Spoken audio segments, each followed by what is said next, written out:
ગુજરાતના આજના જે સિવિલ સર્વિસીસના જે ઉમેદવારો છે એમના માટે સફીન હસન એક આદર્શ હોઈ શકે. જીપીએસસીની પરીક્ષા પાસ કરીને રજિસ્ટ્રાર કોઓપરેટિવ બન્યા, ત્યારબાદ આઈપીએસ બન્યા અને આઈપીએસ બન્યા પછી પણ સોશિયલ મીડિયાના માધ્યમથી સોશિયલ કોન્શિયસ સાથે કઈ રીતના સંવાદ કરી શકાય એમનું એક ઉદાહરણ એ અત્યારે આપણી સમક્ષ બધા આપી રહ્યા છે. બીજો એક મુદ્દો આવે કે ભારતે હમણાં G20ની પ્રેસિડેન્સી ઇન્ડિયાને મળી, ભારતને મળી. આમાંથી ડેમોગ્રાફિક ડિવિડન્ડ શબ્દ કેટલાને ખબર છે? શું કહેવાય ડેમોગ્રાફિક ડિવિડન્ડ એટલે? હે? યુવાધન. યુવાધન અથવા working class of the society. આપણે પ્રશ્ન એવો પૂછાય, the promise of demographic dividend would not last long. Can India take the advantages of this demographic window in next 2-3 decades and benefit from it? Discuss. Bharat પાસે જે આ demographic window જે અત્યારે ઉત્પન્ન થયો છે એ લાંબો સમય ટકવાનો નથી. શું ભારત આગામી 3-4 દશકાની અંદર આ ડેમોગ્રાફિક વિન્ડોનો ઉપયોગ કરી અને એક એ બની શકે? આવો કોઈ પ્રશ્ન પૂછવામાં આવે તો આનો જવાબ કઈ રીતના લખવો અથવા આની જવાબ કઈ રીતના રાખવામાં? મિત્રો, ઈસવીસન 1ની અંદર વિશ્વની અંદર ભારતનું વિશ્વના જીડીપીમાં કન્ટ્રીબ્યુશન 33% હતું અને લગભગ 1700 સુધી અંગ્રેજો જ્યાં સુધી ભારતમાં આવ્યા ત્યાં સુધી ભારતનું વિશ્વના જીડીપીમાં કન્ટ્રીબ્યુશન એ 33થી 27% હતું. અલગ અલગ આંકડા છે, 33થી 27% છે. કેટલાક લોકો એવું કહે છે કે ભાઈ અંગ્રેજો ભારતમાં આવ્યા અને એ પછી ભારતની દુર્દશા થઈ. કેટલીક સત્યતા ખરી, પરંતુ એકમાત્ર કારણ એ પણ નથી.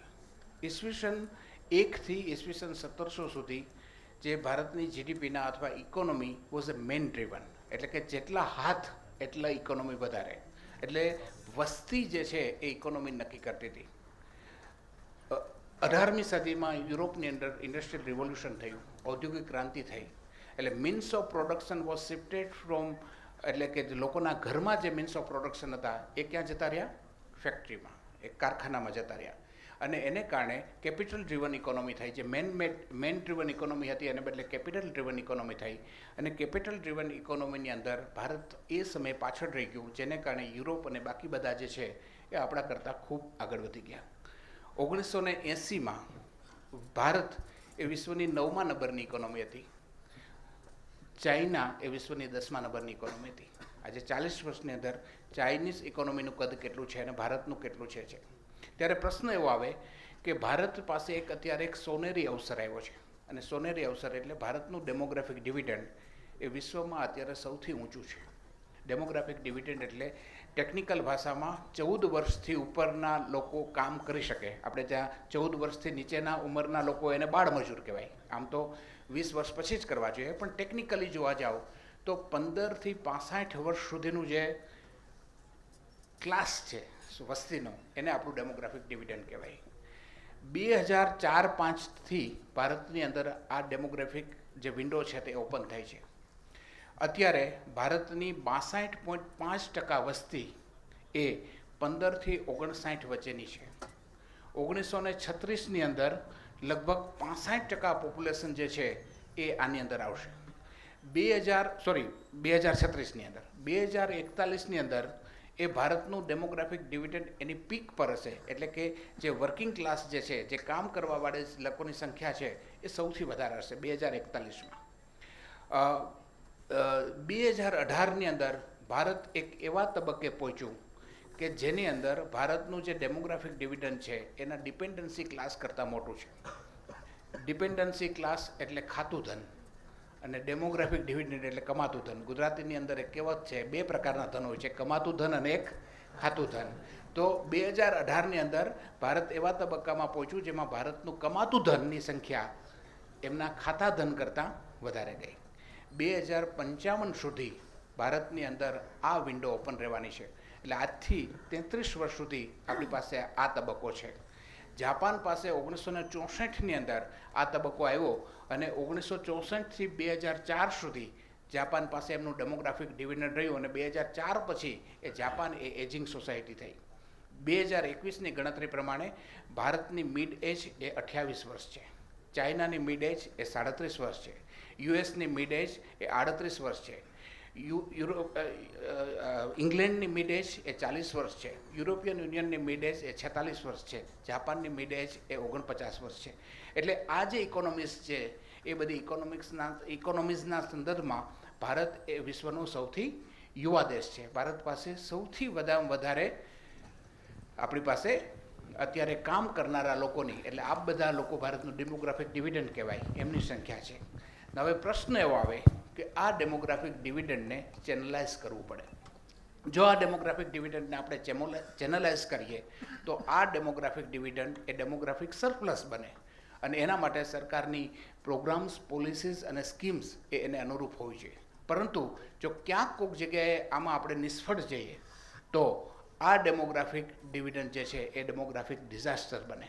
એટલે ભારતે અત્યારે એક એવા તબક્કામાં છે, એક એવા સુવર્ણ યુગમાં છે કે જેમાં આપણી પાસે આગામી 30 વર્ષ સુધી આપણી પાસે આ ડેમોગ્રાફિક વિન્ડો રહેવાની છે. અને એ ડેમોગ્રાફિક વિન્ડોને ચેનલાઇઝ કરીને દુનિયામાં જે 3 પ્રકારના દેશ હોય છે, એક વિકસિત, એક વિકાસશીલ અને ત્રીજો અલ્પવિકસિત. ભારત એ અત્યારે વિકાસશીલ દેશના તબક્કામાં આવે. વિકાસશીલ હોવું એ ખબર નથી, પરંતુ પ્રશ્ન એ છે કે કેટલા વર્ષ સુધી વિકાસશીલ રહેવું. તો ભારતની સ્થિતિ એવી છે કે વૈદિક પીરિયડથી આપણે વિકાસશીલ છે. આપણે વિકાસશીલ એ તબક્કાથી છે કે જ્યારે સંપૂર્ણ યુરોપ એ રાજાશાહીની અંદર એ અલ્પ વિકસિત હતું, અંડર ડેવલપ્ડ હતું, અને અમેરિકાની હજી કોલમ્બસે શોધ નહોતી કરી ત્યારથી ભારત વિકાસશીલ છે. ભારત એ સોને કી ચીડિયા કહેવાતી હતી. ગુપ્ત વંશની અંદર દુનિયાની જે કોઈ દેશો હોય એ ભારતની અંદર વેપાર કરવા માટે આવતા હતા. અને એટલા માટે હું કહું છું કે વિશ્વમાં ભારતનું વૈશ્વિક જીડીપીમાં ભારતનું કન્ટ્રીબ્યુશન 33% હતું. ત્યારે પ્રશ્ન આવે કે આજે વૈશ્વિક જીડીપીમાં ભારતનું કન્ટ્રીબ્યુશન એ 3 થી 4% છે. 33%માંથી 3 થી 4% ઉપર છે. અને ત્યારે જ્યારે આટલા વર્ષ પછી આપણી પાસે આ ડેમોગ્રાફિક વિન્ડોનો દોર ઓપન થયો છે, ત્યારે આપણે એમાંથી આગળ વધવું છે. સ્પર્ધાત્મક પરીક્ષાના સંદર્ભમાં નથી, પરંતુ એક રામતીર્થની વાર્તા મને અત્યારે યાદ આવે છે. સ્વામી રામતીર્થ એક વખત એ કોઈ એક જહાજમાં જતા હતા. એ સમયે જે વિદેશ યાત્રા હતી એ જહાજ દ્વારા થતી હતી, અને સ્વામી રામતીર્થ જે જહાજમાં જતા હતા એમાં એક 90 વર્ષનો જર્મન ડોસો એ ચાઇનીઝ ભાષા શીખી રહ્યો હતો. એટલે સ્વામી રામતીર્થે જોયું કે આ 90 વર્ષની ઉંમરનો વ્યક્તિ છે, એ ચાલી નથી શકતો, એને ઊભો થવા માટે ટેકોની જરૂર પડે છે, એની આંખો નબળી થઈ ગઈ છે, અને ચાઇનીઝ ભાષા શીખે છે. 1 દિવસ સહન કર્યા, 2 દિવસ સહન કર્યા, 3જા દિવસે એમનાથી સહન ન થયું. એટલે એમને જઈને પૂછ્યું કે તમે 90 વર્ષની ઉપરની ઉંમર તમારી થઈ છે, તમારું શરીર દુર્બળ થયું છે, તમારી આંખો નબળી થઈ છે, અને તમે ચાઇનીઝ ભાષા શીખી રહ્યા છે.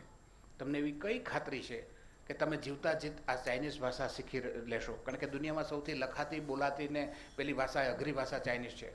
અને ધારો કે તમે શીખી પણ લીધું તો તમારી પાસે એ ભાષાને વાપરવા માટે થોડાક વર્ષ તો બચેલા હોય છે, અને તમે આ ભાષા શીખો છો.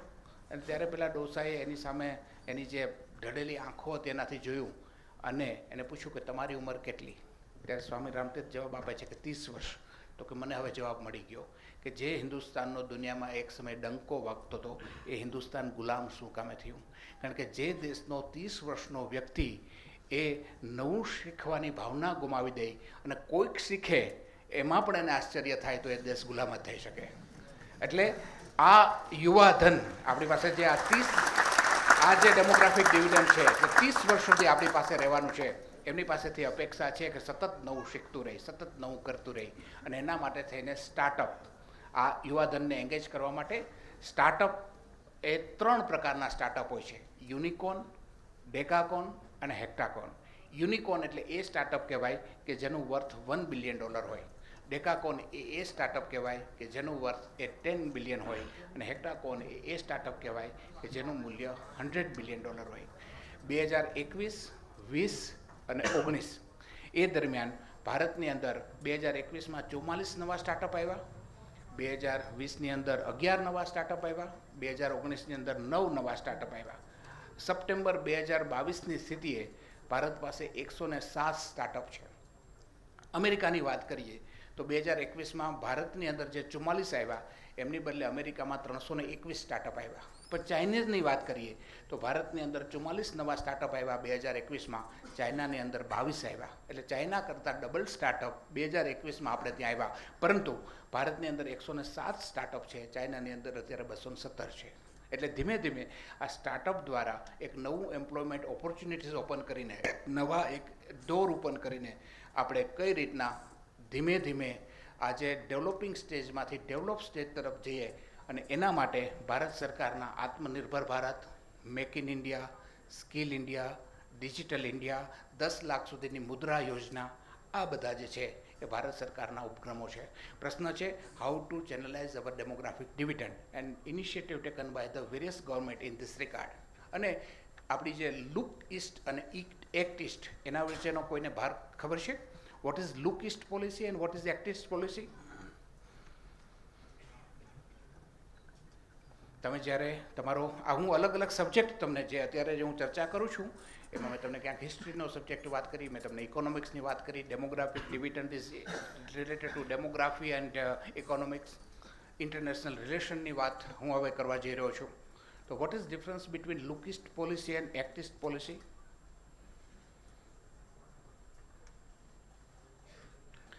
1992માં જ્યારે યુએસએસઆર એટલે કે સોવિયત યુનિયનનું ડિસઇન્ટિગ્રેશન થયું, એ ઘણા બધા દેશોની અંદર સોવિયત યુનિયન જે છે એ વહેંચાઈ ગયું. યુક્રેન અને રશિયા એ એક સમયે યુએસએસઆરના ભાગ હતા. ત્યારે ભારતનું મિત્ર હતું યુએસએસઆર, એ ભારતનું મિત્ર હતું. આપણે ઘણા બધા આપણી ઇકોનોમિક અને એન્ડ મિલિટરી પોલિસીસ માટે આપણે યુએસએસઆર સાથે આપણે જોડાયેલા હતા.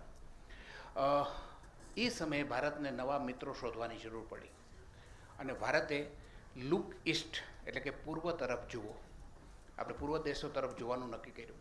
આસિયાન કન્ટ્રીઝ જે ભારતની પૂર્વથી, મ્યાનમારથી થોડા નીચે જે છે એ મ્યાનમાર, ઇન્ડોનેશિયા વગેરે વગેરે, બેંકોક, આ બધા જે છે એવા 10 દેશ છે. એ 10 દેશના સમૂહની અંદર 1992માં સૌપ્રથમ આપણે સેક્ટરલ પાર્ટનર બન્યા, એ પછી 96માં આપણે ડાયલોગ પાર્ટનર બન્યા, પછી આપણે સમિટ પાર્ટનર બન્યા અને 2010 સુધી કંઈક ને કંઈક એક્ટિવિટીઝ શરૂ થઈ લુક ઇસ્ટ પૂર્વ તરફ જુઓ. 2010થી 2014 એ દરમિયાન લગભગ આપણે સુસુપ્ત રહ્યા, કોઈ કાર્યક્રમ ન થયો. 2014ની અંદર દેશની અંદર નવી એક સરકાર આવી. આ નવી સરકારે લુક ઇસ્ટમાંથી એક્ટ ઇસ્ટનો નારો આપ્યો અને act east through north east એનો શબ્દ છે અથવા લાઈન છે એ act east through north east. આ દેશને જ્યારે અંગ્રેજો આ દેશમાંથી ગયા ત્યારે દેશને કંઈક એવી હાલતમાં ચોરી ગયા કે નોર્થમાં માઇટી હિમાલય એટલે તમારો મહાન એટલે માર્ગ વ્યવહાર હિમાલયની પહેલી બાર કરવું બહુ અઘરું પડે. વેસ્ટની અંદર પાકિસ્તાન, ઈસ્ટની અંદર બાંગ્લાદેશ. આજે જે 7 ઇન્ડિયન જે સ્ટેટ છે એમની અંદર જો તમારે જવું હોય, ત્યાં કોઈ કે ઇન્ડસ્ટ્રીઝ કરવી હોય તો એનું રો મટીરિયલ એને ક્યાંથી લાવવું પડે? ભારતમાંથી. તો આપણા કંડલાથી એક આવે કંઈક રો મટીરિયલ અથવા ભારતના કોઈ બીજા પ્રદેશમાંથી એણે ઉપર થઈ ચિકન નેક થઈ અને ત્યાં જવું પડે. ત્યાં જે પ્રોડક્ટ મેન્યુફેક્ચર થાય એમનું માર્કેટિંગ પાછું આપણા મેઇનલેન્ડમાં કરવું પડે. તો ત્યાંથી એ પ્રોડક્ટ પાછી આમ થઈને આવે, એનો પ્રોડક્શન કોસ્ટ કેટલો વધી જાય, ટ્રાન્સપોર્ટેશન કોસ્ટ કેટલો લાગે, અને પરિણામે 70 વર્ષ સુધી જે નોર્થ ઇસ્ટ જે છે એ અલ્પ વિકસિત રહ્યું. નોર્થ ઇસ્ટની અંદર એ મેઇનલેન્ડ કરતાં અલગ છે, એ લોકો પોતે ભારતીય નથી એવા પ્રકારનું એક ભાવના ત્યાં ડેવલપ થઈ. હવે આ નોર્થ ઇસ્ટ એ ભારતનું જ છે, ભારત સાથે જ જોડાયેલું છે અને એના માટે થઈને જે રીતના ભારતના વેસ્ટર્ન કોરાઇડરનો જે રીતના ડેવલપમેન્ટ થયું છે એવું જ ઇસ્ટર્ન કોરાઇડરનું ડેવલપમેન્ટ થાય. એટલા માટે એક્ટ ઇસ્ટ પોલિસી લાવવામાં આવી છે, act east through north east. મતલબ ભારત હવે પૂર્વ તરફ જોશે નહીં, ખાલી એના તરફ નજર નહીં કરે, એ દિશામાં કામ કરશે. એટલે 4 C ઉપર આપણે કામ કરવાનું શરૂ કર્યું. આજે 10 આસિયાન કન્ટ્રીઝ અને ફાર ઇસ્ટ દેશના જે કન્ટ્રીઝ છે, દૂરના પૂર્વના દેશો. 4 Cમાં પહેલું કોમર્સ, એટલે કે ભારત આ દેશો સાથે કોમર્સ અને ટ્રેડ કરશે. એ કોમર્સ અને ટ્રેડ કરવા માટે કનેક્ટિવિટી જોશે. નોર્થ ઇસ્ટની અંદર આપણી કોઈ એક ઇન્ડસ્ટ્રી હશે, આપણી પ્રોડક્ટને ત્યાં પહોંચાડવા માટે થઈને માર્ગ, રેલવે, જળ અને બાકી બધી કનેક્ટિવ હશે. એટલે 4 Cમાં number 1 commerce, number 2 connectivity, number 3 capacity building. એટલે ભારત આ 10 દેશના લોકોને એનું કેપેસિટી બિલ્ડિંગ કરશે, એમને ટ્રેનિંગ આપશે, એમને ભારતના એજ્યુકેશન ઇન્સ્ટિટ્યૂટમાં એમનું ભણતર કરશે. વચ્ચે મેં ક્યાંક કોઈક જગ્યાએ વાંચ્યું હતું કે આસિયાન કન્ટ્રીઝના 1000 વિદ્યાર્થીઓને ભારત સરકારે PhD માટે સ્કોલરશિપ આપી. ભારતની અંદર ક્યાંક કોઈક જગ્યાએ લખાય છે કે ઘરના છોકરા શું છે કહેવત, ઘરના છોકરા ઘંટી ચાટે ને પડોશીને આટો. આ પ્રકારની આપણી વાત છે, પણ હકીકતમાં એ પડોશીને આટો નહીં, ઘરના છોકરાને કંઈક નવું એક ઓપોર્ચ્યુનિટી મળે, એમ્પ્લોયમેન્ટ મળે, એના માટે થઈને આ એક ડિપ્લોમેટિક આપણા એફર્ટ્સ હોય છે. એટલે commerce, connectivity, capacity building and ચોથું કલ્ચર. આજે આસિયાન કન્ટ્રીઝ છે એ બધા બુદ્ધિઝમ છે, અને ભારત અને આ આસિયાન કન્ટ્રીઝ પોતે આ રીતના નજીક આવે. એટલે આ રીતના લુક ઇસ્ટમાંથી જે 1992માં જે આપણી લુક ઇસ્ટ પોલિસી શરૂ થઈ હતી, 2014ની અંદર એને એક્ટ ઇસ્ટમાં કન્વર્ટ કરી છે, અને act east through north east. અને આના દ્વારા નોર્થ ઇસ્ટનું ડેવલપમેન્ટ થાય અને ભારતનું એક મોટું માર્કેટ મળે, એ ગણતરીથી આ કરી છે. એટલે ડેમોગ્રાફિક ડિવિડન્ડને ચેનલાઇઝ કરવા માટેનો મુદ્દો આવે ત્યારે તમારે એનો ઐતિહાસિક એટલે કે ઈસવીસન 1થી લઈને અત્યાર સુધીમાં ભારત સરકારના જે પ્રયત્ન થયા છે એના વિશેની તમે જો ચર્ચા કરો તો તમે આ વિષયને સારામાં સારો ન્યાય આપી શકો, અને તમારું જે રીડિંગ છે એ રીડિંગ આ બધા મુદ્દાઓને કવર કરીને હોવું જોઈએ. હવે તમારા કોઈ પ્રશ્નો હોય તો પૂછો. એટલે મેં તમને શરૂઆતમાં તમારું રીડિંગ કઈ દિશામાં હોવું જોઈએ, તમારે પ્રિલિમ્સ પાસ કરવા માટે શું કરવું જોઈએ, તમારી મેન્સ પાસ કરવા માટે થઈને કયા કયા પ્રકારના ડિસ્ક્રિપ્ટિવ ક્વેશ્ચન્સ આવી શકે, એના તમારે જવાબ. ભારતની અંદર નવું પાર્લામેન્ટ હાઉસ બની રહ્યું છે, બધાને ખબર છે? તમને પ્રશ્ન પૂછાય કે ભારતની અંદર નવું પાર્લામેન્ટ બિલ્ડિંગ બંધાઈ રહ્યું છે, નવું સંસદ બંધાઈ રહ્યું છે, તો એમના વિશેની ઐતિહાસિક, સાંસ્કૃતિક, લેટેસ્ટ ટેકનોલોજી અને ભારતની ડેમોગ્રાફીને ધ્યાનમાં રાખીને ચર્ચા કરો, તો એનો જવાબ આપણને ખબર હોવી જોઈએ કે કોઈ પણ દેશની ઇમારત એ દેશની સંસ્કૃતિ અને દેશના ઇતિહાસને પ્રતિબિંબિત કરે છે. ભારતનું અત્યારનું જે સંસદ ભવન છે એ 1921માં એમનું શરૂઆત થઈ હતી બાંધકામ, 1926માં એમનું બાંધકામ પૂર્ણ થયું. લગભગ 100 વર્ષ જૂનું બિલ્ડિંગ છે. દરેક ઇમારતની એક ઉંમર હોય છે, એમ આ ઇમારતની પણ એક ઉંમર છે. એ સમયે કંઈક અલગ હેતુ માટે બનાવેલી હતી, આજે કંઈક અલગ હેતુ માટે બનાવેલી છે. 1956ની અંદર એમાં 2 માળ કંઈક બનાવવામાં આવ્યા હતા. આપણી પાસે અત્યારે એનું જે કંઈ સ્ટ્રક્ચરલ ડિઝાઇન નથી 1921ની, એટલે હવે એમાં આગળ કેટલું ડેવલપમેન્ટ કરવું એ ખબર નથી, પણ તો એ આપણી હેરિટેજ બિલ્ડિંગ છે. એણે ભારતના બંધારણ સભાના મળતી જોઈ છે, ભારતનું બંધારણ ત્યાં આકાર લેતું જોયું છે, ભારતના પહેલા વડાપ્રધાનને શપથવિધિ કરતા જોઈએ છે. ભારતમાં અત્યાર સુધીમાં હમણાં જે કોઈ કીધું ને 103 કોન્સ્ટિટ્યુશનલ અમેન્ડમેન્ટ, હમણાં જે કંઈ હશે તે અત્યાર સુધીમાં 110 કરતાં વધારે બંધારણીય સુધારા થયા છે, એનું ભારતનું સંસદે સાક્ષી રહી છે. પરંતુ હવે એની ઉંમર થઈ છે, અને ઉંમર થઈ છે ત્યારે એને મ્યુઝિયમ તરીકે મૂકવું પડે. અને એ કોલોનિયલ બિલ્ડિંગ છે, લુથિયન્સે બનાવેલું હતું. એમાં એને બદલે ભારતનું એક પોતાનું આગવું સંસદ ભવન હોય જે ભારતનો સોફ્ટ પાવર ત્યાં ડિસ્પ્લે કરે. There is a difference between state and nation. Nation એને કહેવાય કે જે એક વ્યક્તિઓનો સમૂહ હોય, જે common culture, common history, common language અને કોમન વે ઓફ લિવિંગ ધરાવતા હોય. સ્ટેટ જે છે એ એક એડમિનિસ્ટ્રેટિવ એન્ટિટી છે કે જે ગવર્નન્સ, કોન્સ્ટિટ્યુશન બાકી બધાથી થતું હોય. તો આપણે એક એવું સંસદ બનાવવું છે કે જે આપણું સ્ટેટ તો હોય પણ એની અંદર આપણું નેશન પણ પ્રતિબિંબિત થતું હોય. આ જે નવું સંસદ ભવન છે એ આ પ્રકારનું છે, એની અંદર મોડર્ન સુવિધા હશે. અને ડિલિમિટેશનની વાત કરીએ તો ભારતની અંદર હવે પછી 2026 પછી નવું ડિલિમિટેશન જે છે એ અત્યારે પાઇપલાઇનમાં છે. દર વર્ષે બંધારણના 82માં આર્ટિકલ મુજબ દર વસ્તી ગણતરી પછી આપણા દેશમાં વસ્તી ગણતરી થતી હોય છે, અને વસ્તી ગણતરી પછી સીમાંકન થતું હોય છે. જે સીટ્સ છે એ સીટ્સનું એ થતું હોય છે. ભારતને અત્યાર સુધીમાં 4 વખત સીમાંકન થયું છે. 1971થી ભારતની અંદર સીમાંકન ફ્રીઝ કરવામાં આવ્યું હતું, જે 2001-2 સુધી રહ્યું, અને 2001-2માં ફરીથી પાછો એક બંધારણીય સુધારો કરી અને 2026 સુધી આપણું બંધારણ જે છે, આપણું સીમાંકન જે છે એ ફ્રીઝ કરવામાં આવ્યું છે. નવું સંસદ એક એવું સંસદ હોવું જોઈએ કે જેમાં અત્યારે આપણા ભારતની અંદર સાંસદોની સંખ્યા એ 543, 545 છે, પરંતુ આવનારા દિવસોમાં વસ્તી જે રીતના વધી છે એ પ્રકારના સાંસદોની સંખ્યા વધી શકે, અને એ સમયે ડિલિમિટેશનની સામે કેટલીક ચેલેન્જીસ પણ છે.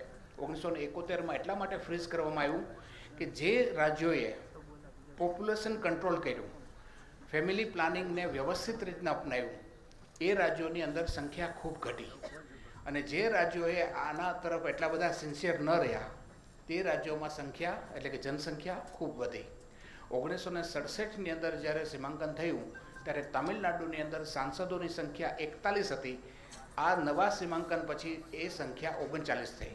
ત્યારે દેશની અંદર 1971ની અંદર ડિબેટ એ ઊભી થઈ કે જે રાજ્યોએ સિન્સિયરલી ભારત સરકારના આ ફેમિલી પ્લાનિંગ અને પોપ્યુલેશન કંટ્રોલના મેઝર્સ અપનાવ્યા એ સ્ટેટને નુકસાન થાય, અને જે સ્ટેટ આ બાબતમાં બિલકુલ સિન્સિયર ન રહ્યા એમને ફાયદો થાય, તો એને કારણે દેશની અંદર એક અલગ પ્રકારનો સમસ્યા ઊભી થશે. એટલા માટે થઈને આપણે અત્યારે જે તે સ્ટેટની જે સંખ્યા છે મેમ્બર ઓફ પાર્લામેન્ટની એ આપણે એમને એમ રાખી છે, પરંતુ એ સાથે આપણે કરીએ છીએ. 2002માં એટલે કે 2009ની જે દેશમાં લોકસભાની ચૂંટણી થઈ તે નવા સીમાંકન મુજબ થઈ.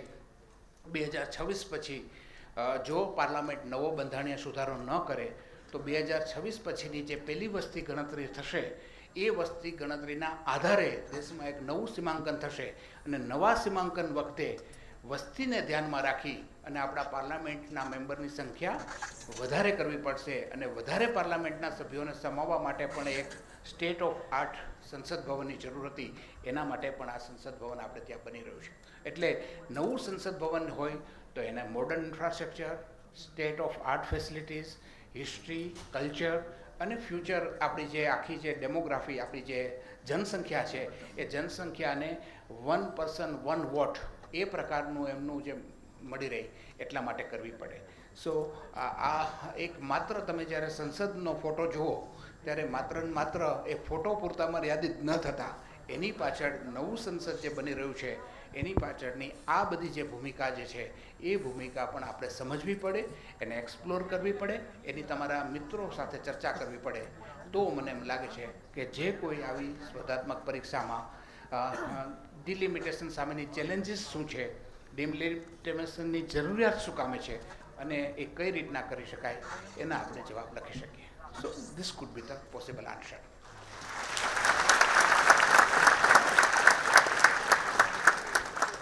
હવે તમારા કોઈ પ્રશ્ન હોય તો. હા,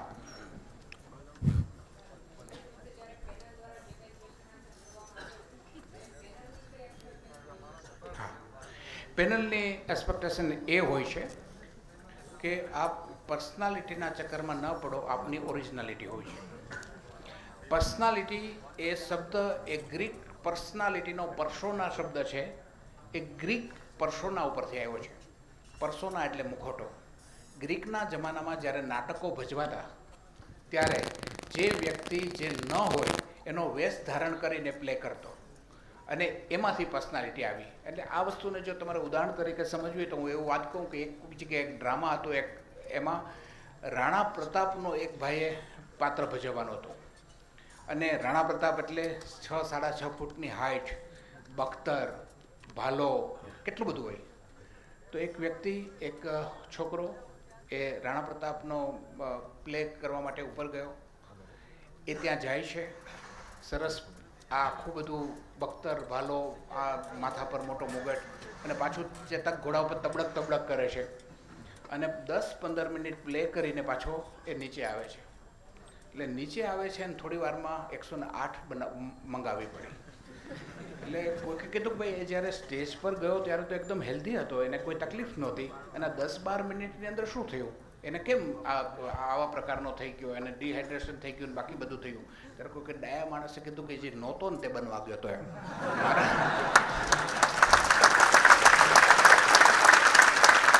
મહારાણા પ્રતાપ તમારે બનવું હોય તો તમારું શરીર એ પ્રકારનું હોવું જોઈએ, તમારું શરીર એ પ્રકારનો બખ્તરનો ભાર લઈ શકે, પણ તમે તો પર્સનાલિટી કરીને ગયો હતો મહારાણા પ્રતાપની. એટલે ઇન્ટરવ્યૂ બોર્ડમાં તમે જ્યારે આવો ત્યારે આવો, કોઈ વેશ ધારણ કરીને ના આવો. વેશ ધારણ કરીને આવશો તો ઇન્ટરવ્યૂ બોર્ડની બહાર નીકળશો તો 108 બોલાવવી પડશે. એના કરતાં જે ઓરિજિનલ છો તે રહો. ઉદાહરણ તરીકે મેં વચ્ચે એક એન્જિનિયર છોકરો હતો, લગભગ 27 વર્ષની એમની ઉંમર હતી, મારી સમક્ષ બોર્ડમાં આવ્યો, અને મેં એમને પૂછ્યું, એમણે કીધું કે સાહેબ 27 વર્ષનો થયો છો, એવું ખબર નહીં એમને કઈક રીતે કીધું. એટલે મેં કીધું કે આ 27 વર્ષની જિંદગીનો નિચોડ શું? આઈ જસ્ટ પૂછ કે આ તે 27 વર્ષમાં શું શીખો? મને કે સાહેબ સાવ સાચું કહું? મેં કહું બિલકુલ સાચું કહે. મને કે જિંદગી છે ને શેરડીના સાઠા જેવી છે. મેં કહું જિંદગીને શેરડીના સાઠાને શું લેવા દેવા? તો મને કે સાહેબ માંડ મજા આવે ને ગાંઠ આવે.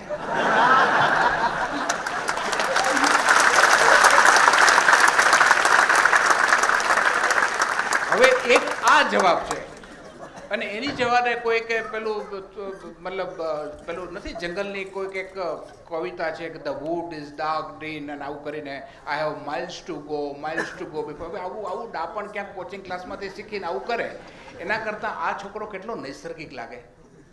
એને બિલકુલ સાચું, અને વાત પણ સાચી છે ને કે માંડ મજા, આપણે પણ જુઓ તમે, માંડ મજા આવે ને વચ્ચે ગાંઠ આવે. આવું છે. તો મને એમ લાગે છે કે આટલું સ્વાભાવિક રહેવું, પર્સનાલિટીના ચક્કરમાં ન પડવું, ઓરિજિનલ રહેવું. દરેક પ્રશ્નના જવાબ આપણને આવડતા હોય જરૂરી નથી. જ્યારે ઇન્ટરવ્યૂ પેનલ આપણી સમક્ષ કોઈ પૂછે પ્રશ્ન અને જો આપણને એને ન આવડતો હોય તો માફ કરજો, મને આના વિશે પૂરતી જાણકારી નથી, અથવા મારી પાસે જે જાણકારી છે એ હું એક વ્યક્ત કરવાના અત્યારે સ્ટેજમાં નથી. હું આના વિશે વાંચી જઈશ. જો મને કોઈ બીજો પ્રશ્ન મળે તો વધારે સારું.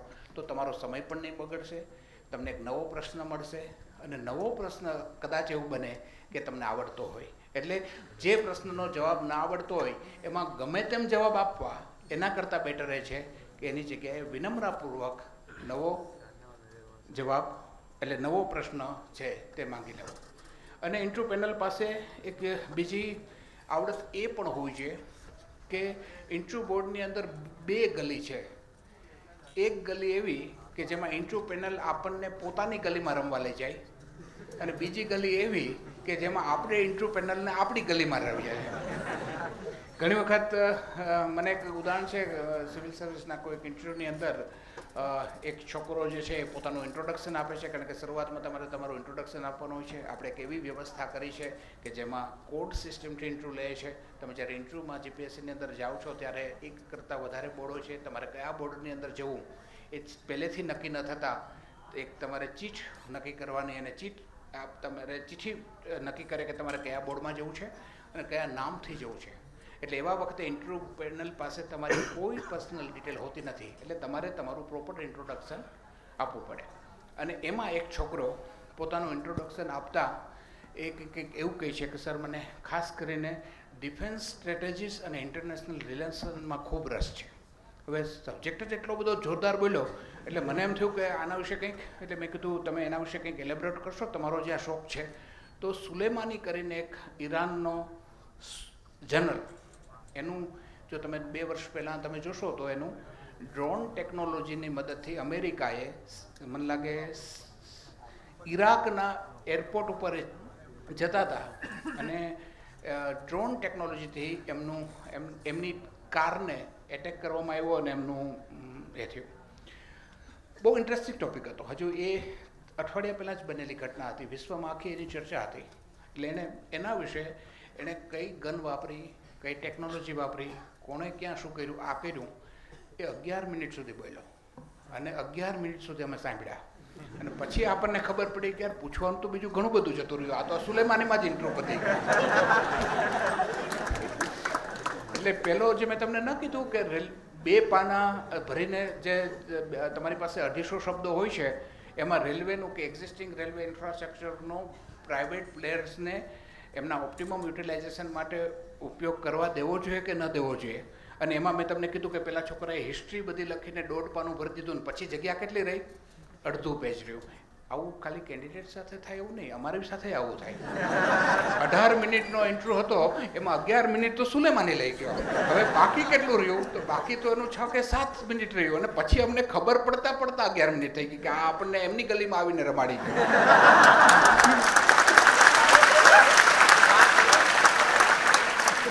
એટલે તમને આ પણ એક આર્ટ છે, પણ આમાં એવા સ્વાભાવિક રહેવું, ઓવર સ્માર્ટ ન બનવું. કારણ કે ઓવર સ્માર્ટ બનવા જઈએ તો તકલીફ થાય. વચ્ચે આજે મેં તમને જીએસટી વિશેનું ઉદાહરણ કીધું, એમાં એકાઉન્ટ ઓફિસર અને આસિસ્ટન્ટ કમિશનર સ્ટેટ ટેક્સના જે ઇન્ટરવ્યૂઝ હતા, એમાં ક્યાંક કોઈક જગ્યાએ વોટ્સએપ ગ્રુપમાં એવી અફવા થઈ કે જીપીએસસીને માત્ર ચાર્ટર્ડ એકાઉન્ટન્ટ અથવા કંપની સેક્રેટરીમાં જ રસ છે, બાકી આપણે કોમર્સમાં બહુ કંઈ રસ નથી.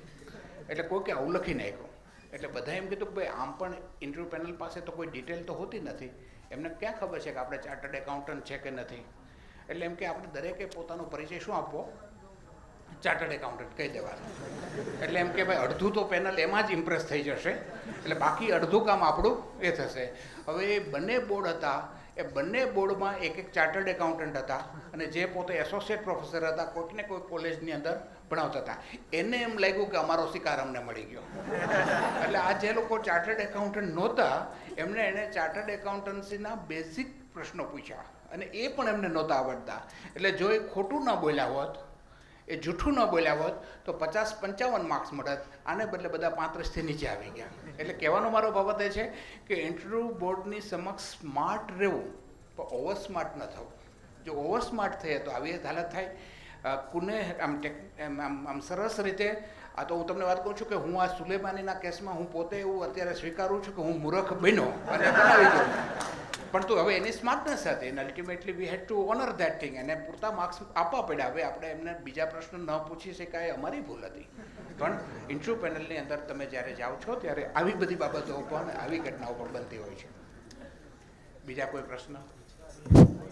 Good afternoon sir. हाँ सर पहले तो मैं आप दोनों को बहुत धन्यवाद देना चाहूँगा.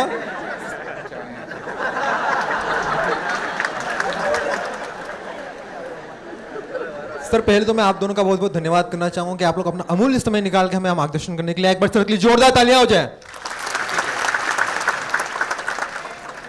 जैसे कि सर आपने कहा इंटरव्यू के माध्यम पे, मेरा उसी पे क्वेश्चन है कि जैसे कि हमने पहले हमें स्टोरी सुनाई और उसमें बताया कि 2 भारत आपने देखने को बताया. एक बहुत रॉयल है, बहुत बड़े बड़े घर है जिनके और अलग अलग देखने को मिल रहा है, और एक बहुत गरीब है, नॉर्मल सी स्कूल है.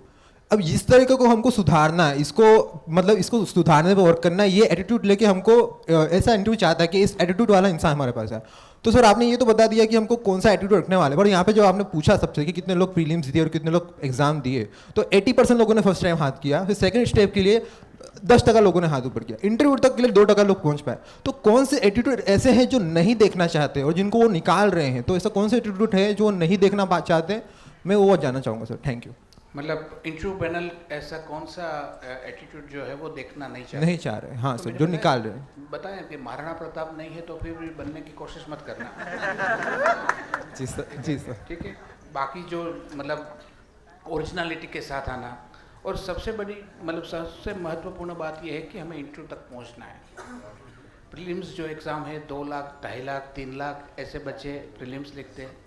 उसमें से 15 गुना मेंस के लिए जाते हैं, मेंस में से 3 गुना इंटरव्यू में जाना है. तो सबसे बड़ी अपने पास अपॉर्चुनिटी और चैलेंज ये है कि हमें इंटरव्यू तक पहुंचना है. इंटरव्यू तक पहुंचने के बाद इंटरव्यू में कैसे परफॉर्म करना है, कैसे आंसर्स देना है, और उसके बाद ऑफिसर्स बन के कैसे काम करना है, ये अलग अलग स्टेज है. तो सबसे महत्वपूर्ण ये है कि हम जो है वही वहाँ पे मैनिफेस्ट करना है, वही चीज़ बतानी है. कोई ऐसी चीज़ नहीं बतानी है जो हम नहीं हैं. सो इसके लिए मैं वर्ड यूज़ करता हूँ OLQ, ऑफिसर लाइक क्वालिटी. कोई भी बच्चा जब सिविल सर्वेंट के लिए, सिविल सर्विस के लिए तैयारी कर रहा है, तो ऐसा नहीं है कि हम ऑफिसर्स बन जाएंगे उसके बाद OLQ डेवलप करेंगे. फ्रॉम डे 1 आपको ये मान के चलना है कि मैं ऑफिसर हूँ, मैं डिप्टी कलेक्टर हूँ, मैं DYSP हूँ. अपनी चाल से, अपने बात से, अपने व्यवहार से अपने अंदर एक ऑफिसर दिखाई देना चाहिए. और यदि ये आपके अंदर एक ऑफिसर को बसाने की आप कोशिश करोगे तो वो प्रैक्टिस के बाद इंटरव्यू बोर्ड के समक्ष जब आप जाओगे तब आपके अंदर का ऑफिसर्स इंटरव्यू पैनल को दिखाई देगा.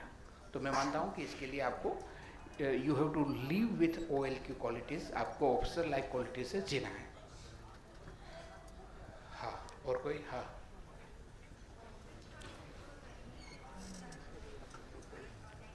चालू.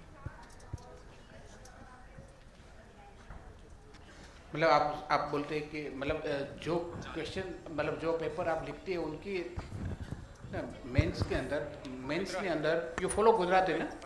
અચ્છા, મેન્સની અંદર ટોટલી 6 પેપર હોય છે. ગુજરાતી ભાષા, અંગ્રેજી ભાષા, નિબંધ, general study 1, general study 2, general study 3. Gujarati અને ઇંગ્લિશ 12મા ધોરણના સ્ટાન્ડર્ડનો એ ભાષાનું હોય છે. હવે છેલ્લા કેટલાક સમયથી એમાં પણ જનરલ સ્ટડીઝના પ્રશ્નો પૂછાય છે. પણ જનરલ સ્ટડીઝનો કન્ટેન્ટ એમાં હોવો જરૂરી છે, પણ ભાષા સુધી ત્યાં જરૂરી છે. એટલે અંગ્રેજી અને ગુજરાતીનું પેપર જ્યારે આપ લખો ત્યારે એના જે ગ્રામરના જે નિયમો છે અથવા જે સેન્ટેન્સ ફોર્મેશનના જે નિયમો છે એ વ્યવસ્થિત રીતે એમાં જોવાતા હોય છે. નિબંધ અને બાકી બધામાં છે એમાં ભાષા સુધી જરૂરી છે, વ્યાકરણ સુધી જરૂર છે, પણ એથી વધારે તમારો કન્ટેન્ટ વધારે મહત્ત્વનો છે કે તમે શું લખો છો, તમે કેટલી ડિટેલમાં લખો છો, કેટલું ટુ ધ પોઈન્ટ લખો છો. વાર્તા કરવાને બદલે કેટલી ઘણી બધી બાબતો ઘણા બધા ઓછા શબ્દોમાં ઘણા બધા ઓછા સ્પેસમાં તમે લખો છો. આ બધી બાબતો જે છે એ ચકાસાય છે. હવે તો આપણને લેંગ્વેજ ઓટોનોમી પણ આપી છે. નિબંધ અને જનરલ સ્ટડીઝના 4 સબ્જેક્ટમાં કયા પ્રશ્નનો જવાબ કઈ ભાષામાં આપવો એ તમે નક્કી કરી શકો છો. ગુજરાત પબ્લિક સર્વિસ કમિશન દેશમાં માત્ર પહેલું પબ્લિક સર્વિસ કમિશન એવું છે કે કેન્ડિડેટને આ છૂટ આપે છે કે એક પેપરની અંદર 15 પ્રશ્ન હોય. જો એક પ્રશ્નનો જવાબ તમે અંગ્રેજીમાં તૈયાર કર્યો હોય તો એ તમે અંગ્રેજીમાં લખો, ગુજરાતીમાં તૈયાર કર્યો હોય તો ગુજરાતીમાં લખો. કદાચ આપણા સિવાય બીજી કોઈ એવું સ્ટેટ નથી કે જે આ પ્રકારની કેન્ડિડેટને વ્યવસ્થા આપે છે. એટલે અને આ એક ભ્રમ છે, ઘણા બધા લોકોને ભ્રમ એ છે કે અંગ્રેજીમાં જે લોકો જવાબ લખે અથવા અંગ્રેજીમાં જે લોકો ઇન્ટરવ્યૂ આપે ને વધારે માર્ક્સ મળે, અને ગુજરાતીમાં જે લખે અને ગુજરાતીમાં જે ઇન્ટરવ્યૂઝમાં એ બિલકુલ એવું નથી. સફીનભાઈ, તમે તમારું ઇન્ટરવ્યૂ સામે આપ્યું હશે? હા, એમણે મેન્સ ગુજરાતીમાં લખી હતી, ઇન્ટરવ્યૂ ઇંગ્લિશમાં આપ્યો હતો. પણ ફરીથી કહું છું, આનાથી કોઈ ફરક નથી પડતો. હા, ફરક એટલો પડે છે કે ગુજરાતીમાં ઘણી વખત આપણે જે CBSE બોર્ડમાં ભણેલા હોય અને બાકી બધા CBSEમાં કદાચ ટ્રેનિંગ એવી થતું હોય છે કે ટુ ધ પોઈન્ટ આન્સર લખવાની. મને બહુ એક્ઝેક્ટ ખબર નથી, પણ મને કોઈક એવું કીધું હતું કે ભાઈ ત્યાં ટુ ધ પોઈન્ટ લખવાની એક પ્રેક્ટિસ પહેલેથી હોય છે. GPSCની પરીક્ષાની અંદર પણ આ કોઈ કવિ સંમેલનમાં આપણે ભાગ નથી લેતા, અહીંયા કોઈ શેર શાયરી લખવાની જરૂર નથી.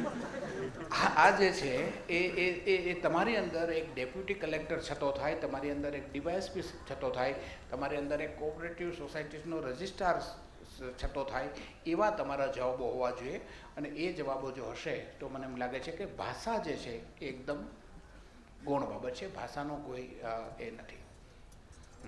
સર, મેઇન્સની અંદર 1-2 ક્વેશ્ચન એવા હોય છે જેના આન્સર આપણને બિલકુલ આવડતા નથી, તો એને કઈ રીતે અટેમ્પ્ટ કરવા? Thank you sir. હા, મેન્સની અંદર 1-2 ક્વેશ્ચન એવા હોય છે કે જેનો આપણને બિલકુલ આઈડિયા હોતો નથી કે શું કહેવા માંગે એટલે છે. મેં હમણાં ડેમોગ્રાફિક ડિવિડન્ડ એટલા માટે જ કીધું. Yes. 50 માર્ક્સનો પ્રશ્ન હતો કે અને એમાં એનો ડેમોગ્રાફિક ડિવિડન્ડનું ગુજરાતી પણ લખ્યું હતું. પણ તો કેટલાક શબ્દો એવા હશે કે જેને અંદર હું તમને એમ કહું છું કે તમને ભ્રમણભાસ પૂછવામાં આવે તો તમે એનો શું જવાબ લખો? Don't know. કે ભ્રમણભાસની ઉપયોગિતા અને ભ્રમણભાસને થતા એના કારણે થતા નુકસાનોની ચર્ચા કરો. આવું તમને ગુજરાતીમાં ભ્રમણભાસ કહે તો ભ્રમણભાસ એટલે શું? આ મોબાઈલને ભ્રમણભાસ કહેવાય. હવે જો ઘણી વખત લોકો પ્રશ્ન કરે કે ભાઈ અમને ગુજરાતીમાં પૂછવામાં આવે. જો એટલે કેટલીક બાબતો એવી હોય છે કે જે એટલે ડેમોગ્રાફિક ડિવિડન્ડનું પણ કદાચ ગુજરાતી આ ભ્રમણભાસ જેવું થતું હોય. એટલે આપણે પ્રશ્ન એ થાય કે અંગ્રેજીમાં લખેલું હોય તો એ ન ખબર હોય અને ગુજરાતી. એના માટે મિત્રો આપણું વાંચન છે તે બૃહદ કરવું પડે. આપણે માત્ર ને માત્ર મતલબ થોડું ઇતર રીડિંગ કરવું પડે, થોડા એડિટોરિયલ્સ વાંચવા પડે. The Hindu, Indian express, Hindustan times, આ બધા જે સમાચાર પત્રો છે એમના રોજના કંઈક ને કંઈક એના એડિટોરિયલ્સ આવતા હોય છે. અને આ એડિટોરિયલ્સ તમે બધા ઓનલાઈન વાંચી શકો. સાંપ્રત જે કોઈ વિષય હોય, હમણાં નેન્સી પેલોસી નામની એક એટલે અમેરિકન હાઉસ ઓફ રિપ્રેઝેન્ટેટિવની સ્પીકર એ તાઇવાનની મુલાકાતે ગયા અને આખું વિશ્વ ત્રીજા વિશ્વયુદ્ધના કતાર પર આવીને ઊભું રહી ગયું. કદાચ એવું લાગતું હતું કે ત્રીજું વિશ્વયુદ્ધ ફાટી નીકળશે. તો આવી જ્યારે ચર્ચા સમાચાર માધ્યમોમાં થતી હોય ત્યારે તાઇવાન શું છે, ચાઇના શું છે, અમેરિકા શું છે, એમના સંબંધો શું છે, પીપલ્સ રિપબ્લિક ઓફ ચાઇના શું છે, રિપબ્લિક ઓફ ચાઇના શું છે, વન નેશન પોલિસી ચાઇનાની શું છે, આ બધી જ બાબતો જે છે એના વિશે આપણે ડિટેલમાં અભ્યાસ કરવો જોઈએ. અને એ ડિટેલમાં અભ્યાસ કરશું તો આપણને નવા નવા શબ્દો મળશે. ઉદાહરણ તરીકે આ ડેમોગ્રાફિક ડિવિડન્ડનો 50 માર્ક્સનો પ્રશ્ન હતો ને કેટલાક લોકોને ડેમોગ્રાફિક ડિવિડન્ડ એટલે કે working class of the society અથવા યંગ પોપ્યુલેશન એના વિશેનો જ ખબર નહોતો અને જેને કારણે જવાબ ન લખી શક્યા. એટલે હવે તમારી સામે પ્રશ્ન જ્યારે આવીને ઊભો રહે ત્યારે તો તમે કશું નથી કરી શકતા, પણ તો આ નોબત ન આવે એના માટે થઈને આપણે આપણું વાંચન જે છે એ વિશાળ ફલક પર કરવું જોઈએ એવી મારી આપ સૌને સલાહ છે. Thank you sir. હા સર ટેકનિકલ પોસ્ટ માટેનું ઇન્ટરવ્યૂ અને જનરલ પોસ્ટ માટેનું ઇન્ટરવ્યૂ વચ્ચે શું ફરક હોય છે? હા નીચે એ નીચે. હા ટેકનિકલ પોસ્ટ. હા, અને જનરલ પોસ્ટના ઇન્ટરવ્યૂમાં શું ફરક હોય? હા ટેકનિકલ પોસ્ટ માટે ધારો કે આપ સિવિલ એન્જિનિયર હોય, અને આપ ઇન્ટરવ્યૂ માટે આવતા હોય ત્યારે તમને ટેકનિકલી તમે જો નર્મદા અને જળસંપત્તિ વિભાગમાં સિવિલ એન્જિનિયર બનવા જતા હોય ત્યારે તમને પ્રશ્ન પૂછવામાં આવે કે જે આ નર્મદા બંધ છે એ કયા પ્રકારનો બંધ છે, એની એ પ્રકારની ઉદાહરણ તરીકે હીટ ઓફ હાઇડ્રેશન શબ્દ તમે સાંભળ્યો છે? Mechanical engineer. આપ મિકેનિકલ એન્જિનિયર. આ ઉદાહરણ તરીકે હવે શું ફરક છે એનો એક છોકરાને મેં એમ કીધું કે ભાઈ આ જ્યારે નર્મદાનો જે બંધ બનાવતો હતો, સરદાર સરોવર ડેમ બંધાતો હતો, ત્યારે આ નર્મદાનો જે એરિયા છે કેવડિયા કોલોનીની આજુબાજુમાં ત્યાં ગરમી બહુ થાય, અને ગરમી બહુ થાય એટલા માટે થઈને તે જે કન્સલ્ટન્ટ હતા બધા એ જે ડેમના એ બધા ગોરા હતા, અને ગોરાઓ તપી ન જાય એકદમ એને ગરમી ન લાગે એટલા માટે ત્યાં બરફની એક ફેક્ટરી બનાવવામાં આવી હતી, અને ગોરો જે છે એ સાઇટ ઉપર જાય અને સાઇટ ઉપર ઇન્સ્પેક્શન કરીને થોડીક વારમાં પાછો સામા જતો રહી બરફની ફેક્ટરીમાં. તો આપ સિવિલ એન્જિનિયર છો, નર્મદા અને જળસંપત્તિ વિભાગમાં આસિસ્ટન્ટ એન્જિનિયર તરીકેનો આપ ઇન્ટરવ્યૂ આપી રહ્યા છો, તો હવે તો આ ડેમ બની ગયો, તો પેલી ફેક્ટરી જે હતી આઈસ ફેક્ટરી એમને એમ પડી છે, તો તમને એવું લાગે છે કે હવે ત્યાં જ્યારે ટુરિઝમને બાકી બધું વધે છે તો એ આઈસ ફેક્ટરીને ફરીથી રિપેર કરીને ફરીથી પાછું આઈસ્ક્રીમ વેચાણનું કામ ત્યાં શરૂ કરવું છે? અને મેં કીધું એ જે તે સમયે તો આ ગોરાઓને ઠંડા કરવા માટે જ આઈસ ફેક્ટરી હશે ને? તો ઘા સાહેબ એના માટે. હવે સિવિલ એન્જિનિયરને ખબર પડવી જોઈએ કે હીટ ઓફ હાઇડ્રેશન એટલે જ્યારે તમે સિમેન્ટ પાણી સાથે મિક્સ થાય ત્યારે ત્યાં સખત ગરમી થાય છે, એટલે આપણે ત્યાં સ્લેબ જે હોય એ થોડા સમય પછી એમાં તિરાડ પડે. તિરાડ એટલા પડે કારણ કે જ્યારે સિમેન્ટ અને એમનું પાણીનું એ થાય છે ત્યારે જે એ ગરમી થાય છે એને કારણે બહુ મોટી પછી ક્રેક થવાની શક્યતા થાય, અને એટલા માટે અવડો મોટો ડેમ છે એ ડેમમાં જો ક્રેક પડે તો શું થાય? એટલે ન થાય એટલા માટે પાણીની જગ્યાએ બરફ ને સિમેન્ટ સાથે મેળવી અને એનું આખું ફાઉન્ડેશન ઊભું કરવામાં આવ્યું હતું, અને એને કારણે ત્યાં બરફની ફેક્ટરી કરવામાં આવી હતી. નહોતું કે પેલા ગોરા લોકોને ઠંડા કરવા માટે, પણ તો સિવિલ એન્જિનિયર થયેલો માણસ એ આવું સમજે કે આ ગોરાઓને ઠંડા કરવા માટે જ આ ફેક્ટરી કરી હશે. તો સિવિલ એન્જિનિયર તરીકે આટલી ખબર હોય છે. જો તમે સિવિલ એન્જિનિયર હોય અને જનરલ એટલે કે જીપીએસસી ક્લાસ 1 2ની જાહેરાત આપતા હોય તો તમને NBA શું હતું, નર્મદાનો એવોર્ડ શું હતો, નર્મદા જે યોજના છે એનું પાવર શેરિંગ અગ્રીમેન્ટ શું છે, નર્મદાની અંદર 3 ક્યુબિક મિલિયન કે એવું કંઈક એનું જે સરપ્લસ વોટર છે એમાંથી 1 મિલિયન એકર ફીટ સૌરાષ્ટ્રને આપવાની યોજના છે, 1 મિલિયન એકર ફીટ એ ઉત્તર ગુજરાતને આપવાની યોજના છે, બાકી થોડું કચ્છ એ પ્રકારની છે. તો આ એનો કેચમેન્ટ એરિયા કેટલો, એનો કમાન્ડ એરિયા કેટલો, એનાથી આપણે ત્યાં સોશિયો ઇકોનોમિક રિફોર્મ્સ કેટલું થશે એની માહિતી એ જ સિવિલ એન્જિનિયરને એ જ્યારે જીપીએસસી ક્લાસ 1 2નું ઇન્ટરવ્યૂ આપતા હોય ત્યારે ખબર હોય છે. પરંતુ જો એ પોતે ટેકનિકલ હોય ત્યારે એમને આજે મેં તમને હીટ ઓફ હાઇડ્રેશન અને બાકી બધી જે ટેકનિકલ બાબતો જે છે એ એમને ખબર હોવી જોઈએ. એને લખનૌ પ્લાનની ખબર હોવી જોઈએ, એને નાગપુર પ્લાનની ખબર હોવી જોઈએ, એને બોમ્બે પ્લાનની ખબર હોવી જોઈએ, એને ઇન્ડિયન રોડ ઓર્ગેનાઇઝેશન વિશે ખબર હોવી જોઈએ. આવી બધી ટેકનિકલ બાબતો ખબર હોવી જોઈએ. સર એક મારો નાનો સવાલ પરીક્ષાઓની તૈયારી કરતા હોય ને એ રોજ મોટિવેશન સાંભળતા હોય છે, પણ સર કેવું થાય છે કે 2-3 દિવસ સુધી મોટિવેશન રહે, એટલે ઉદાહરણ તરીકે ચાના ઉકળા જેવું થાય કે ગેસ ઉપર માઇક રાખો, માઇક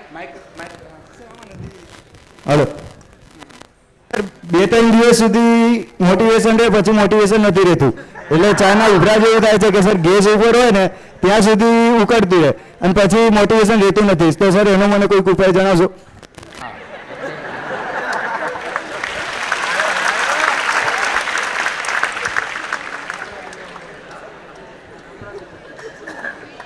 એવું હોય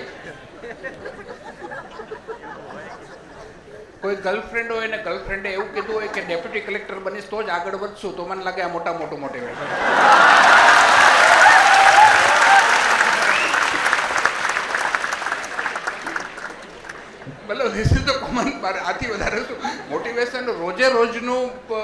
તમારે જે કરવું હોય તો એના માટે તો થિંગ ઇઝ દેટ કે તમે એક મતલબ એક સપનું જુઓ કે મારે આ બનવું છે, અને બન્યા પછી ઘણી વખત કેટલાક લોકો ટ્વિટર ઉપર ફ્યુચર આઈએએસ ઓફિસર એવું એના બાયોમાં લખે છે, અથવા ફ્યુચર એને જે બનવું હોય તે મૂકે છે. મતલબ this is his public statement, this is his public commitment that I M trying four it. અને ત્યારે તમને પછી એવું હોય કે જો હું આ ન બનીશ તો મારે મારો બાયો બદલવો પડશે, મારું ટ્વિટર ઉપરનું મારું જે એડ્રેસ છે બદલવું પડશે. એટલે કેટલાક પોતાના કન્વિક્શન હોય છે. Decide your own Everest. દરેકનું એવરેસ્ટ અલગ અલગ હોય છે. તમે પોતે તમારું એવરેસ્ટ પોતે નક્કી કરો, અને એ એવરેસ્ટ જ્યાં સુધી હું સર નહીં કરું ત્યાં સુધી હું શાંત નહીં બેસીશ, ત્યાં સુધી હું એ નહીં કરીશ. આવા પ્રકારનું જો એક કન્વિક્શન કરશો તો મને એમ લાગે છે કે that would be your daily motivation. અને બીજું, નેગેટિવ થોટ્સથી દૂર રહો. હંમેશા 4 સ્ટેજમાંથી કોઈ પણ વ્યક્તિએ પસાર થવાનું હોય છે: ઉપહાસ, ઉપેક્ષા, વિરોધ અને સ્વીકૃતિ. તમે બધા લોકો જીપીએસસીની તૈયારી કરવા માટે નીકળશો એટલે આજુબાજુવાળા તમારા ક્લાસમેટ બાકી બધા હશે કે ભાઈ અરીસામાં મોઢું જોયું છે ને ડેપ્યુટી કલેક્ટર બનવા નીકળ્યો. આવો ઉપહાસ કરશે તમારો. એટલે 100 લોકો જે નીકળે આ ડેપ્યુટી કલેક્ટર બનવા માટે કે ડીવાયએસપી બનવા માટે અથવા કંઈ પણ હોય, તેમાંથી 70 લોકો પાછા આવી જાય છે કે ભાઈ આ આપણાથી સહન નથી થતું. લોકો મજાક ઠઠ્ઠા મસ્કરી કરે નથી થતા. પરંતુ 70માંથી 30 લોકો, એટલે 70 લોકો પાછા જાય, 30 લોકો છે તે આગળ જાય. 30 લોકો આગળ જાય એટલે બીજો તબક્કો આવે. બીજો તબક્કો એટલે ઉપેક્ષાનો તબક્કો. એની કોઈક ને કોઈક રીતે ઉપેક્ષા થાય, એની ગણના થાય, એની વાતને ધ્યાનમાં ન લેવાય. આવું થાય એટલે બીજા લોકો કહે કે ભાઈ હવે બહુ થયું. એટલે એમાંથી 30% લોકો આગળ વધે, 70% લોકો પાછા જતા રહે. એટલે 21 લોકો એ ત્રીજા તબક્કામાં જાય. ત્રીજા તબક્કામાં તમે જશો એટલે તમારો વિરોધ થાય. હવે તમારી ઉપહાસ કરી શકાય એમ નથી, તમારો ઉપેક્ષા કરી શકાય એમ નથી, એટલે તમારો વિરોધ થાય. તમે કંઈક ને કંઈક તમને રેઝિસ્ટન્સ આવે. વિરોધ થાય ઇન સેન્સ કે તમને કોઈક ને કોઈક પ્રકારની અડચણો આવે. એ અડચણોથી નાસીપાસ થાય. ઉદાહરણ તરીકે જીપીએસસીના સંદર્ભમાં વાત કરું તો પ્રિલિમ પાસ થઈને મેન્સમાં જાય, 2 વખત મેન્સમાં થયા પછી એમ કહે છે કે હવે આપણાથી આ થતું નથી, એટલે ત્યાંથી પાછા વળી જાય. ઘણા બધા લોકો એવા હોય છે. એ જે 30 લોકોમાંથી, એટલે તે ત્રીજા તબક્કામાં જે 9 લોકો છે એ વિરોધ રેઝિસ્ટન્સ આવે એટલે એમાંથી પાછા વધી જાય. અને 2-3 લોકો એવું વિચારે કે ગમે તે આવે હું ચોથા તબક્કામાં જઈશ. એટલે ઉપહાસ, ઉપેક્ષા, વિરોધ અને ચોથો તબક્કો એટલે સ્વીકૃતિ. અને સ્વીકૃતિના તબક્કામાં જેની જવાની, જ્યાં સુધી ટકી રહેવાની જે લોકોને મનસા હોય એ લોકો એ ચોથા તબક્કામાં જાય છે. અને ચોથા તબક્કામાં જાય એટલે સફીન હસન જે રીતના સ્ટેજ પર આવ્યા અને તાળીઓનો ગડગડાટ થયો, તમારા માટે પણ તાળીઓનો ગડગડાટ રાહ જોઈ રહ્યો.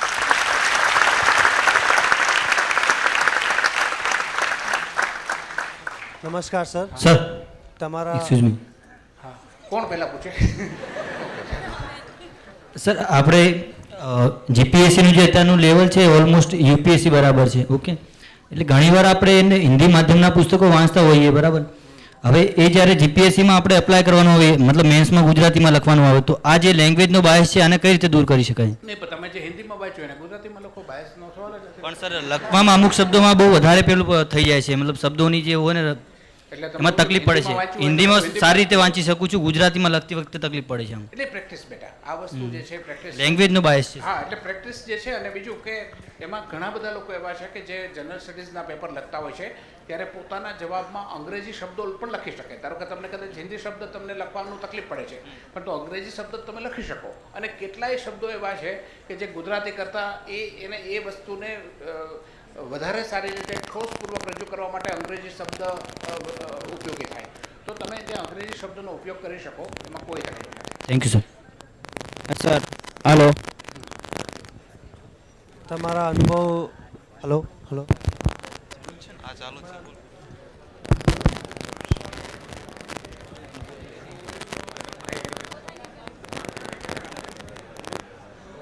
હાલો.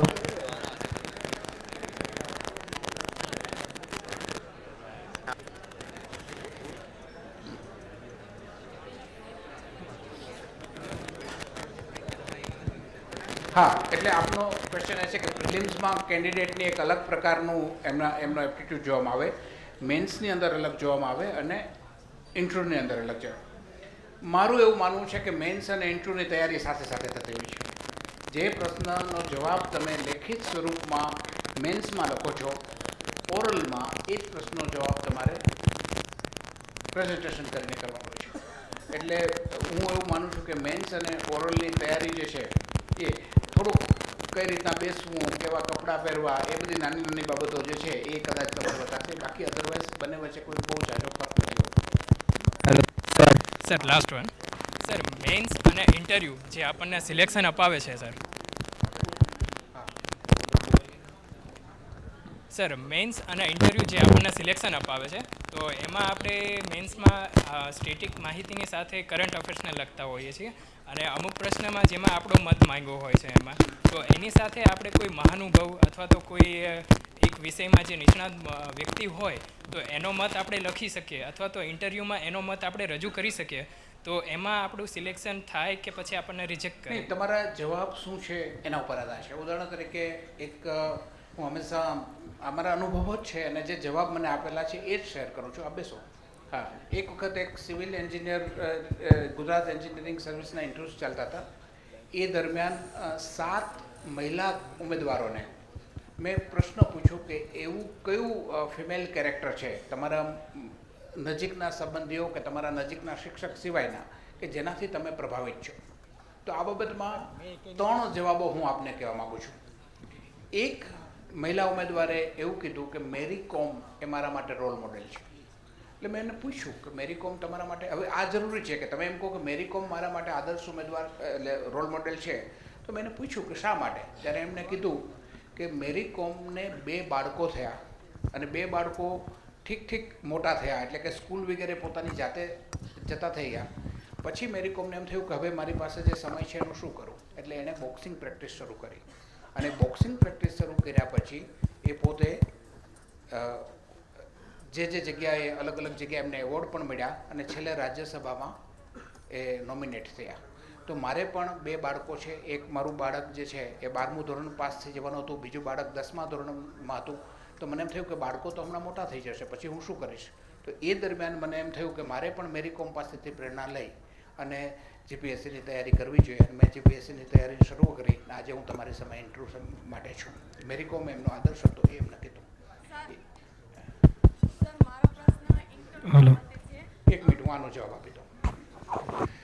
બીજી એક છોકરી હતી, એમણે એવો જવાબ આપ્યો કે સુધા મૂર્તિ મારા આદર્શ છે. એટલે મેં કીધું સુધા મૂર્તિ આદર્શ, તો એનું કારણ આપો. સુધા મૂર્તિ કેમ આદર્શ? તો કે સર, હું અત્યારે સિવિલ એન્જિનિયર છું.